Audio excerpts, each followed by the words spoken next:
Welcome to the Seminar on Biblical Interpretation. This is our last lesson, but perhaps one of the most pressing issues when discussing biblical hermeneutics. Dr. Frank Hasel, Associate Director from the Biblical Research Institute, is here to tell us why.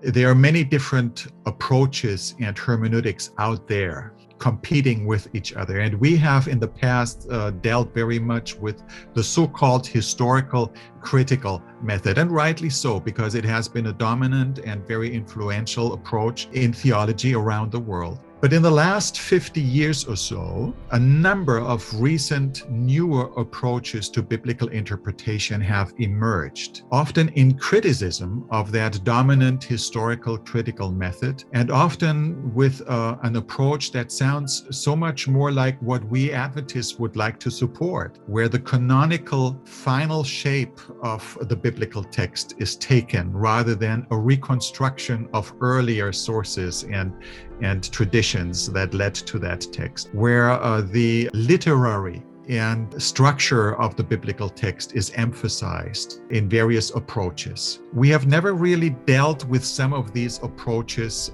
from an Adventist perspective. We have dealt with the historical critical method, but now people see there is a wide spectrum of different approaches that sound so much more biblical and so much more attractive.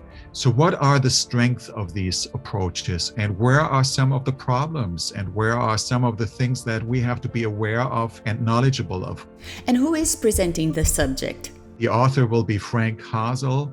I'm the Associate Director of the Biblical Research Institute at the General Conference of Seventh-day Adventists. Originally, I was born and raised in Germany, lived in Germany for many years, worked there as a pastor, and then as a Bible teacher at Bogenhofen Seminary for 18 years, where I was the director of the theology department and the Ellen White Study Center that we created there. And now I work at the BRI, at the Biblical Research Institute, at the General Conference of Seventh-day Adventists. So as you deal with these things, you will probably learn a few new things.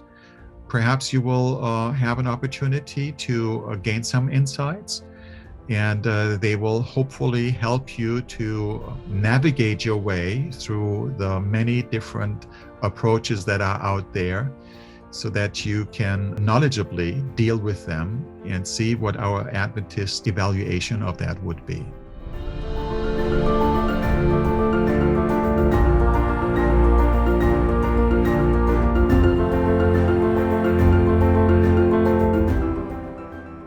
We are back with Dr. Frank Hasel to learn about recent trends and methods of biblical interpretation. Dr. Hasel, a new understanding of history and modern presuppositions generated a whole arsenal of new historical critical methods. What principles are foundational to this modern way of thinking that is influenced by the Enlightenment and rationalism? I could give a long answer to that question because there are many different methods out there on the market. They all claim to help in the interpretation of the Bible, but not all methods are equal, and not all methods are equally good in helping to appropriately interpret the Bible. So what we need to understand, this can be very confusing to many people, especially those who have never had any formal training in theology. And even for theologians, this is something that needs attention and careful knowledge of the material. What is helpful for us to notice is that there are some general trends that we need to understand when we talk about different methods of biblical interpretation, especially in the Western world, but through the Western world, basically around the globe, where human reason and empirical experience have become the norm for understanding the world around us and also for understanding the biblical text and studying history and the Bible. And this so-called historical critical method presupposes a naturalistic worldview and tries to explain everything, including the biblical things, in terms of natural laws. It excludes the possibility of supernatural intervention. They treat the Bible like any other book And thus, they actually do not really do justice to the repeated claims of the biblical writers that they have received supernatural revelation and divine guidance in what they wrote down. This approach has led to a variety, many different sub-approaches, sub-methods that all build on the same presuppositions, the same principles, the same basic structure. But they're different, and they emphasize different aspects. But we need to understand these principles in order to understand where they come from and whether that is indeed appropriate for us to use for Christians who take seriously what the Bible claims about itself. Can one modify these principles and make them more acceptable to faith? Yeah, let me explain that a little bit. It might be a new world for you. They've never heard about this, and you might not have heard it in this way, but this kind of thinking has certainly influenced Western thinking significantly. So this approach is commonly called the historical critical method. It actually consists of a whole ensemble of different methods.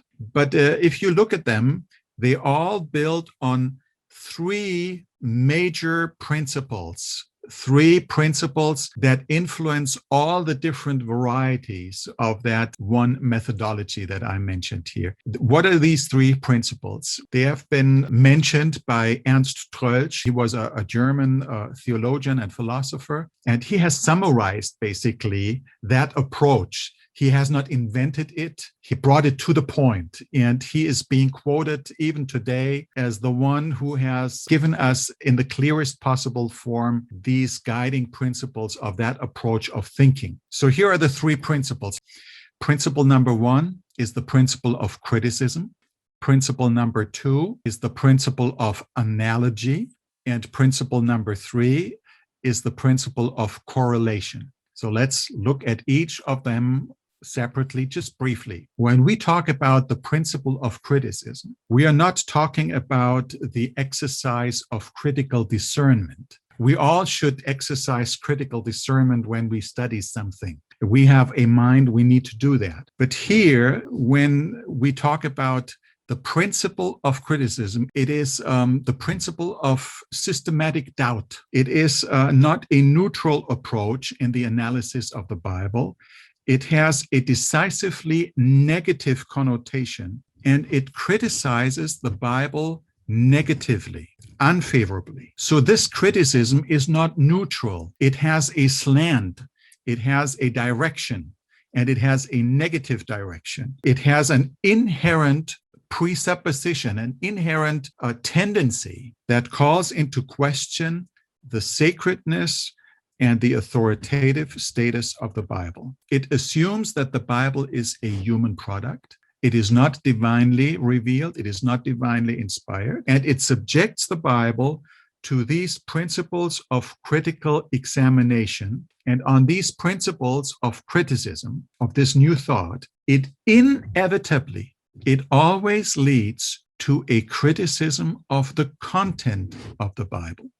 So this criticism is not just discernment, it is a criticism that criticizes the content of the Bible. It is content criticism. And this principle of criticism leads people to question the validity of sections of the Bible, whether that is applicable to me and whether that is any relevance to me, unless you have external proof that the Bible is correct. The Bible is not given the benefit of doubt, so to speak. So in the past, you would give the Bible the benefit of doubt if you would not have external proof.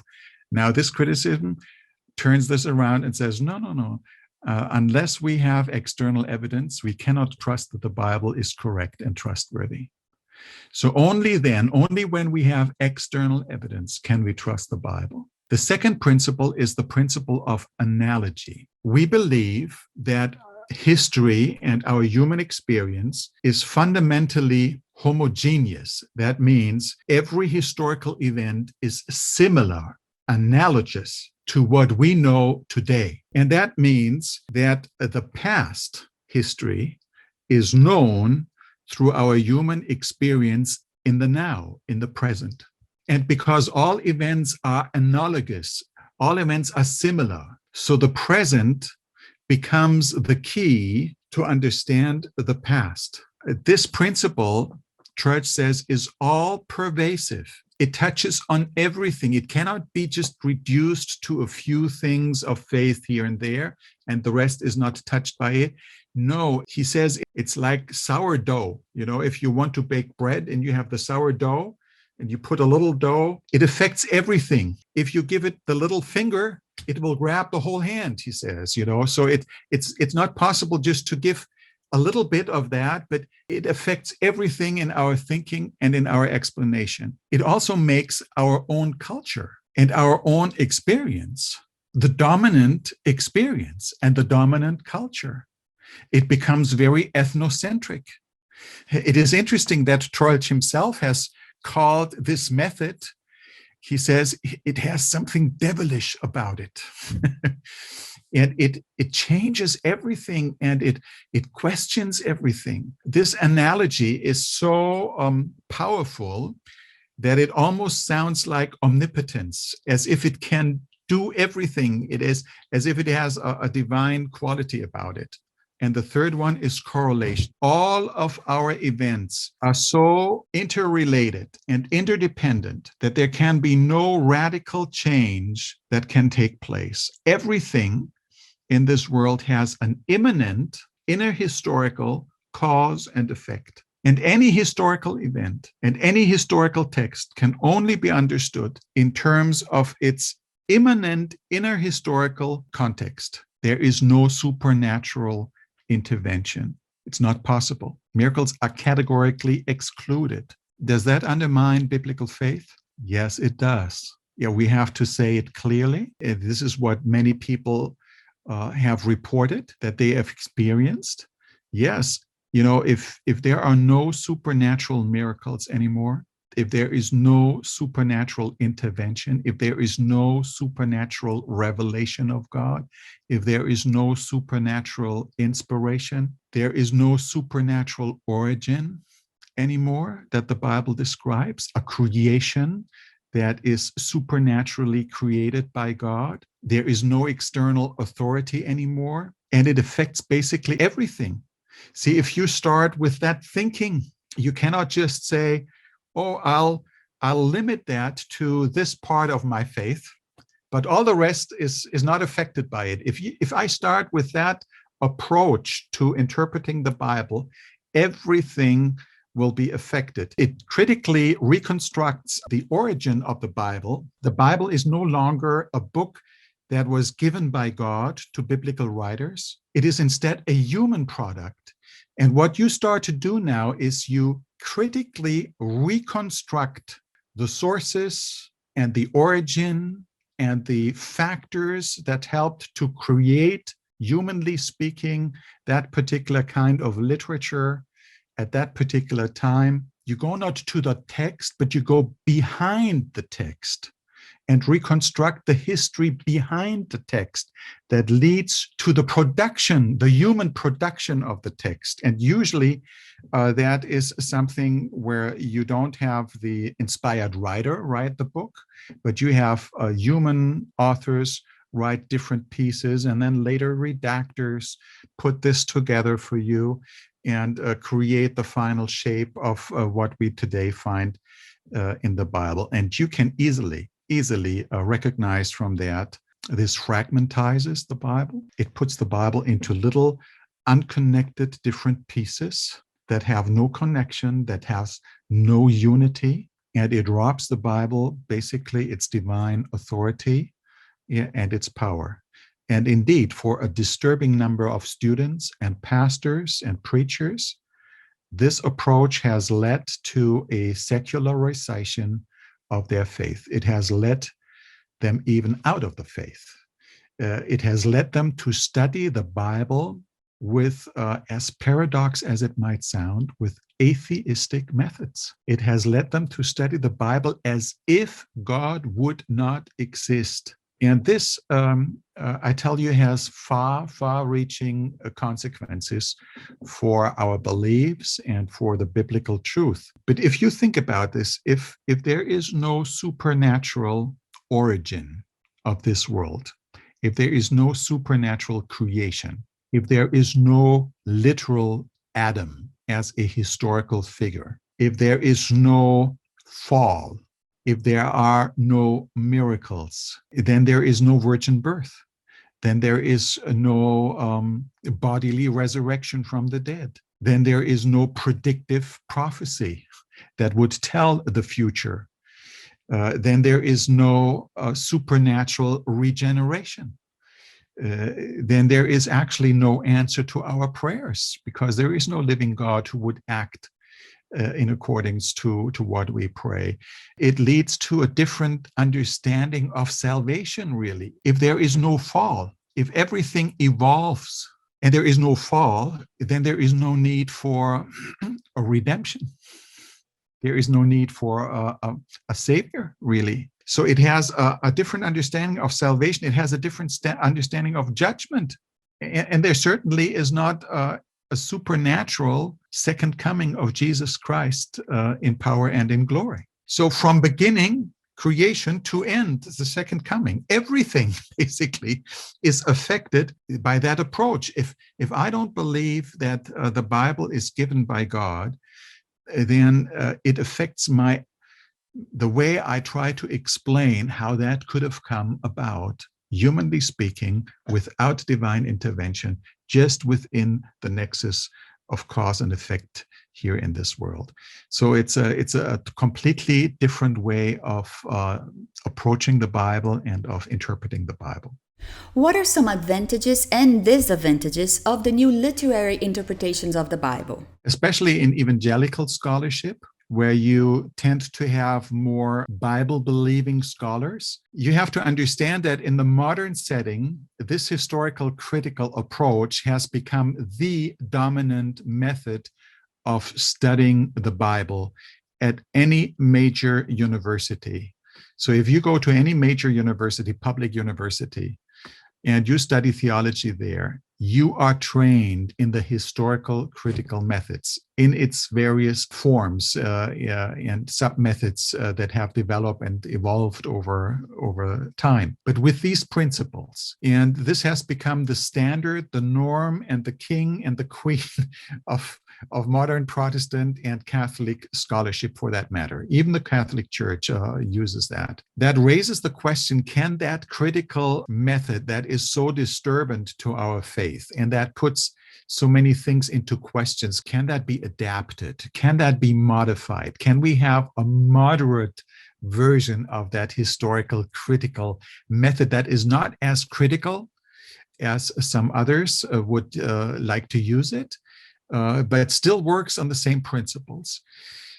And that is a very important question. And some have suggested to use a more moderate historical critical method, a modified use of that method that is not as critical, but is more open to faith and perhaps even to some divine aspects and intervention. And those who propose to do that usually tend to claim that the method in and of itself is neutral. And they would say, this is like a knife. And with that knife, you can either carve a beautiful thing out of a wood, or you can cut it to pieces. And it depends on the interpreter how to use that knife. And you can use it or you can misuse it. And the method, the knife, in and of itself is neutral. I don't think that is really appropriate. Many have questioned whether this methodology that comes from a certain worldview, from a certain way of thinking that builds on certain presuppositions, really is neutral, but it has already a slant. It has already a bent, a propensity to criticism, so to speak. It is interesting in the evangelical world, you have many who have proposed to use a moderate use of the historical critical method.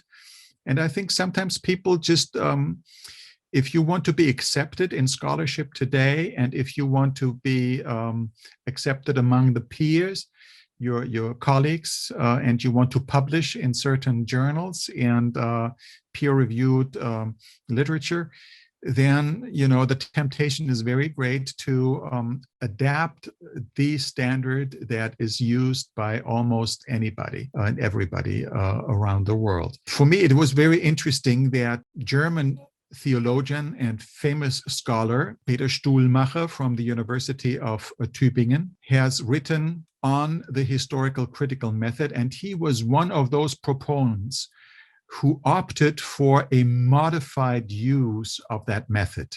And he is perhaps one of the most prominent scholars who has done so. And he said, well, in addition to those three principles, criticism, analogy, and correlation, I will add a fourth principle that is kind of the moderation to the three other principles that we've talked about already. And he said the fourth principle that I would like to add is the principle of consent, of Einverständnis. And what he means with that is that we should not just be critical, we should not just accept everything from the analogy of the known and explain the past from the present and from inner biblical correlations, but we should also be consent to listen to what God has done throughout history in the church and in the believers throughout time. And that would open us up for the possibility of faith in the interpretation of the biblical text. It is very interesting for me to see how his colleagues at the University of Tübingen and beyond have reacted to his fourth principle. They didn't like it. And Hartmut Gese, the Old Testament scholar in Tübingen, and others, they gave him strong opposition and feedback. And it is interesting that in his later work, then, he wrote a big book on hermeneutics where he proposed a New Testament hermeneutics in German. Some books have been translated into English, where he proposed that fourth principle. And then in his later books, in his monumental 2-volume New Testament theology, in the introduction, he writes, I have given careful consideration to what my colleagues and friends have told me as feedback to my fourth principle. Having given careful consideration, I have concluded that we have to go back to the three principles that Ernst Troeltsch has given us. And they are, and he mentions them by name, the principle of criticism, the principle of analogy, and the principle of correlation. And he says we cannot do without them, and we have to use them. And that is very enlightening to me, because really here you have a moderate scholar who tries to build faith into that. And finally, he has to admit it will not really work. The principles are not neutral because they originate in a certain worldview. They originate in a certain kind of thinking, and they build on that thinking. If you start with that, it will never harmonize with faith. It will never harmonize with the supernatural. There are a few scholars, not many, but there are a few scholars who have been trained in that kind of thinking and actually had a conversion experience and have renounced that historical critical method, which is very unusual because it's a matter of pride and accomplishment and being accepted. But I have had the privilege of talking to one of those scholars, Dr. Eta Linnemann, a German scholar. She was world-renowned, a student of Rudolf Bultmann at the University of Marburg and other places, and had written books promoting the historical critical scholarship. She didn't even believe that Christ was alive until she had a conversion experience. And she told me personally. And she wrote then several books and renounced her former publications. And she made the amazing statement that she said, you cannot be just a little bit pregnant. Either you are pregnant or you are not pregnant. And if we start to use that, we cannot say we just use it moderately, because once you start it, as Troeltsch, it will not just take the little finger, it will grab the whole hand. It will permeate everything and will affect our whole thinking. And if we start that way, we will end there, and you just cannot do it moderately. It just will not work. And that is the testimony of several others as well. And so I think our Seventh-day Adventist Church has perceptively understood that challenge, has made a public statement in the document on biblical interpretation, the so-called Rio document, because it was adopted in Rio de Janeiro at the fall meeting there. And it's an official statement of the Seventh-day Adventist Church. And in there, we have made it clear, very explicitly clear, that the Seventh-day Adventist Church, and it appeals to every Seventh-day Adventist, the scholar and the pastor alike, and the lay member. So those who teach at the schools, as well as those who preach and serve in the ministry. And it makes it very clear, and it says that Adventists have rejected even a modified use of the historical critical method that retains that principle of criticism that subordinates the Bible to human reason. And they say this is unacceptable to Seventh-day Adventists. And I think we are right on that. And I'm glad that we as a church have made that decision, because it shows that for us, it's not human reason that is the final norm that starts to criticize the content of the scriptures. But we really want to go by the Bible alone and have the Bible as the source and norm for our theology. What is the danger of studying the Bible only academically? We have been very strong in the Adventist Church to speak against the so-called historical critical method. But nowadays, in the last 50 years or so, a number of more recent approaches of biblical interpretation have emerged. Some of these approaches sound very attractive, even to Seventh-day Adventists. And many Adventist students have felt that this is something that might be interesting for us to use, to take advantage of. So, for instance, we have what is being called canonical criticism, where a canonical approach to the Bible and to biblical interpretation has been promoted and proposed. Brevard Childs, Sanders, and others are leading representatives of that approach. Then there are so-called literary approaches, where we have literary criticism, rhetorical criticism, narrative criticism, literary approaches that, again, take the canonical text of Scripture as their starting point and look at the literary structures of the text, explore the literary dynamics of the text, be that the narrative flow, be that rhetorical questions that are raised, be that performance of what is being proclaimed, for instance, and the reactions that it has on people who listen to that. So what about these newer methods, some of these newer methods? And I've just mentioned a few of them, and they are not identical. There are many differences between them, but they have something in common. And the thing that they have in common is that they focus on the canonical shape of the biblical text, rather than in that they are a reaction, really, to the destructiveness of the historical critical method. The historical critical method has fragmentized the biblical text in 1,000 tiny pieces and has tried to reconstruct the process of that emergence of that text behind the biblical text, how human beings have come up with that in different traditions and different schools, and then others have put that together and how that all worked and so forth.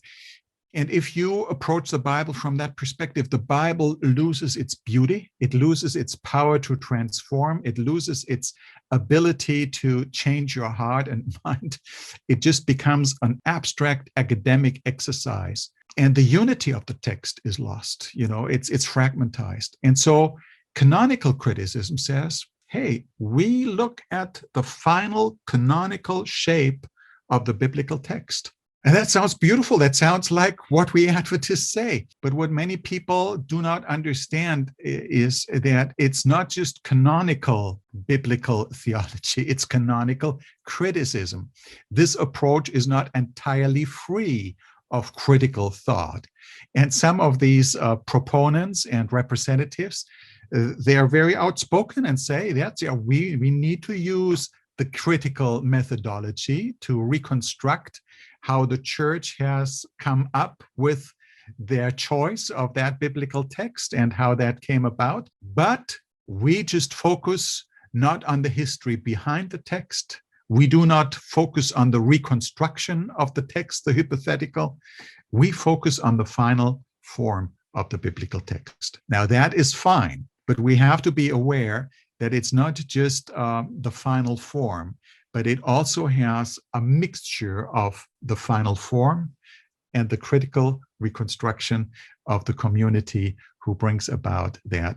And that raises a whole lot of other questions about inspiration. Does inspiration work on the prophet, on the text, or on the community who brings forth the text and decides which text is the canonical text, etc., and so forth. Now, with the other literary approaches that I just briefly mentioned, again, they focus on the canonical shape of the text, and they focus on the text as text. They look at the structure of the text and at the rhetoric of the text, and they uncover beautiful things. And for them, the redactor who put together the text, and again, it's not completely free of critical thinking, but they focus on the final form of the text. They do not reconstruct the text and earlier traditions of the text. They focus on the final form of the text.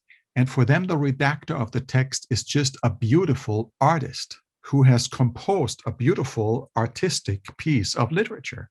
And they look at that literature and the dynamics of the literature and how that literature functions and how it evokes certain reactions and what it does. And we can gain many important insights, very valuable insights for which we are grateful. See, whenever people work with the canonical text rather than a reconstructed theoretical text, we Adventists are appreciative of that. But here's the thing that many people do not consider. For those who promote canonical criticism, and for many who promote these literary approaches, literary criticism, rhetorical criticism, narrative criticism, etc., they focus on the text. But for them, the text is the text via text. The text does not say anything about the historicity of what the text talks about. In other words, it's the world of the text, but the world of the text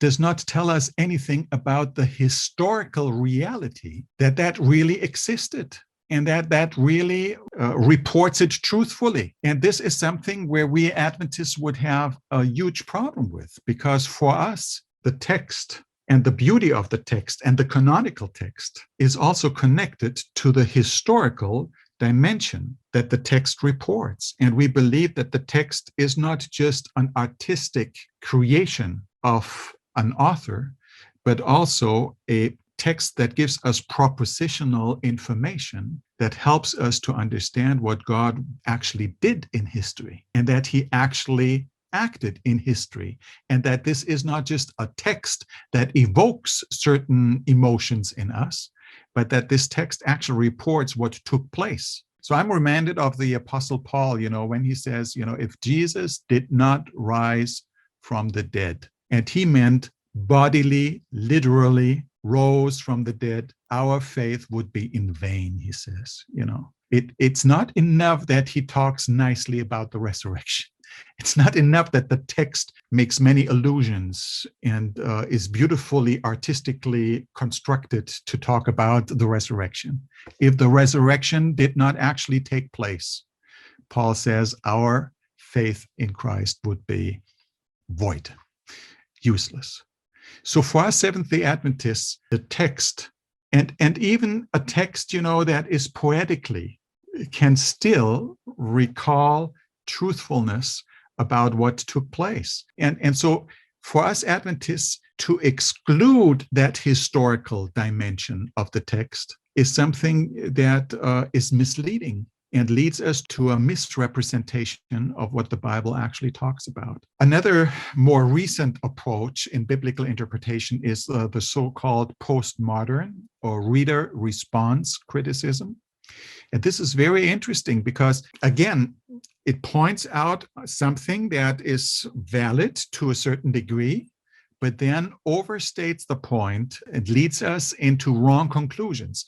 So people who use that approach, the most reader response criticism or the postmodern approach, they would say that the reader actually is the one who is also involved in the text and in the meaning of the text. And for them, to a certain degree, this is true because we all are engaged with the text and we all come with different presuppositions, and we need to shape our presuppositions with the biblical text and be informed by the biblical text. But what the reader response criticism says is the meaning does not reside in the words. Meaning does not reside in the text. Meaning is created by the reader who reads the text. And that means that the Bible no longer is the source for its own interpretation, as we have in the Protestant Reformation and in Adventist theology. But here, the reader becomes the source who creates the meaning of the text. And depending on your approach to the text and depending on your background, you come with constantly changing new situations and circumstances to the text. And every time you come to the text, you create a new meaning because you are the creator of the meaning. So the focus is no longer behind the text, as in historical criticism. The focus is no longer on the text, like in canonical and literary approaches. The focus now is in front of the text with the reader. And the reader is the creator of meaning. And the meaning can be just anything. It's an open-ended process. It is never fixed. It is never certain. It is never finished. It is ongoing. And therefore, this open-endedness is very pluralistic. And you wonder, can that approach be able at all to lead into some form of theological unity? Is that possible, even from an abstract thinking? And it creates a plethora, a wide spectrum of different approaches that can be very conflicting and very different, and they all claim to be legitimate. So I'm just indicating, if you look at that, and this is just a development of the last 50 years or so. And newer approaches are emerging basically all the time. It's impossible to do justice to all of them and their differences between them.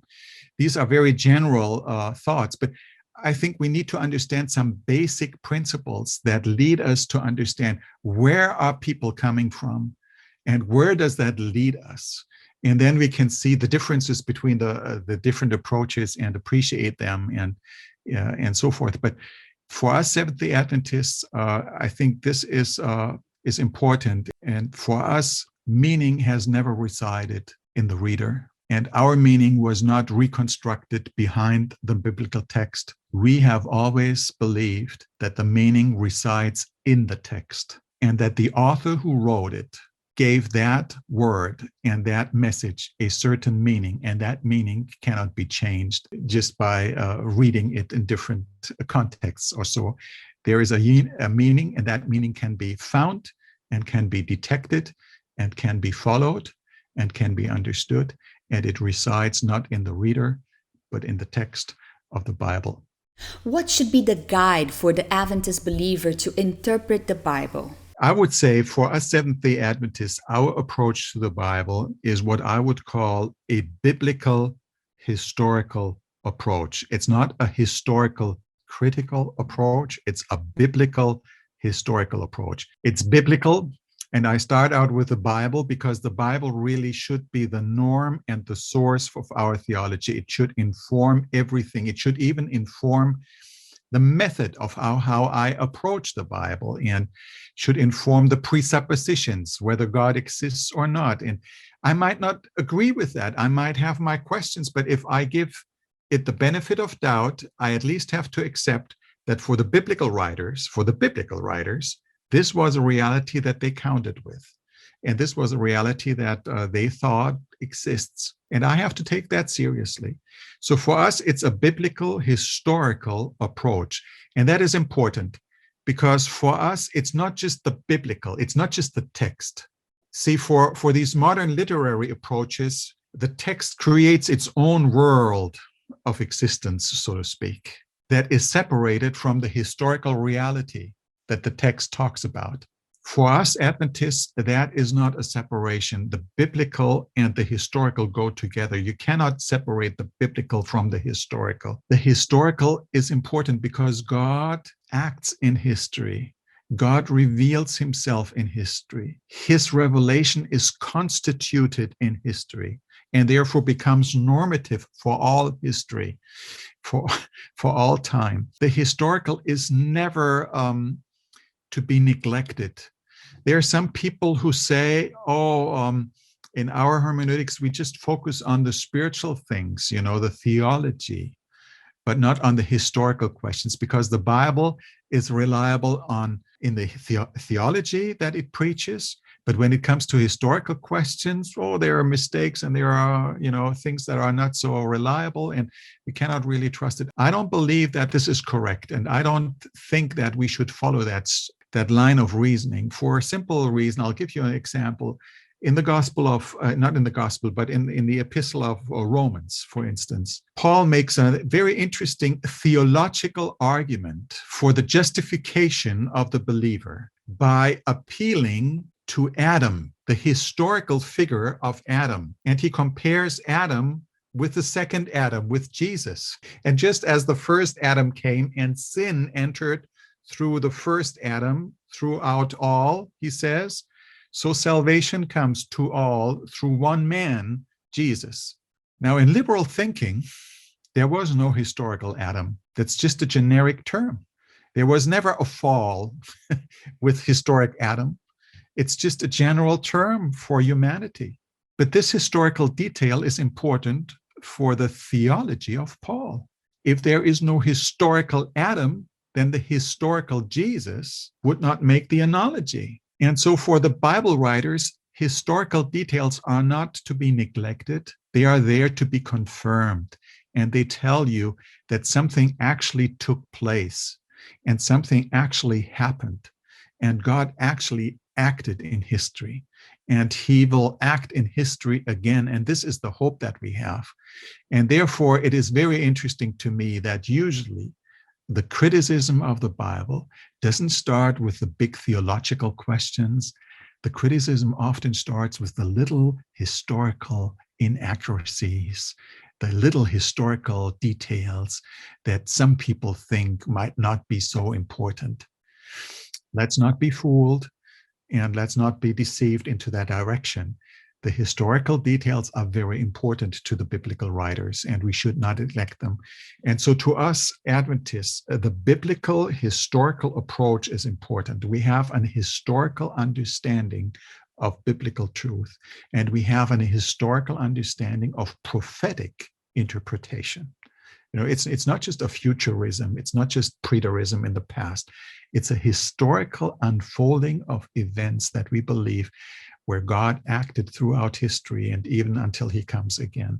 So this biblical historical approach, I think, is much broader than the historical critical method, which limits every supernatural intervention and supernatural activity of God. We have a more open worldview.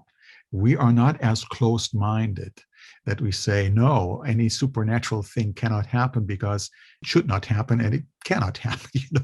So we believe if the Bible teaches that, there's a possibility that God can do that and that he has done this in the past. So this biblical historical approach is open to the supernatural element, to the revelation of God. It doesn't start with categorical criticism. It doesn't start with a naturalistic, close-minded worldview where we just accept the inner historical causal effects. We do not use methods that work on those naturalistic premises and presuppositions, but we value and respect the biblical text in its canonical form. And for us, the text of Scripture is the carrier of meaning. And that meaning is fixed, and that meaning can be understood, and that meaning can be unfolded, and that meaning can be applied. And it's not just a product of the reader, it's a quality of the text. And that makes the text so precious to us. And that is why the Bible for us Seventh-day Adventists, and the text of the Bible for that matter, is the final norm that settles the questions that are important to our life and our faith. Thank you, Dr. Hasel, and thank you for joining us. It's been an honor to have your company. May God bless you and give you wisdom to study and apply the content we shared throughout these lessons. God's Word will never return empty, so may it flourish into new perspectives and new fruit as you read and teach the Holy Scriptures to others. May God bless you. For a deeper understanding of this topic, go to AdventistBiblicalResearch.org/store and buy the book Biblical Hermeneutics: An Adventist Approach. For additional resources, visit AdventistBiblicalResearch.org.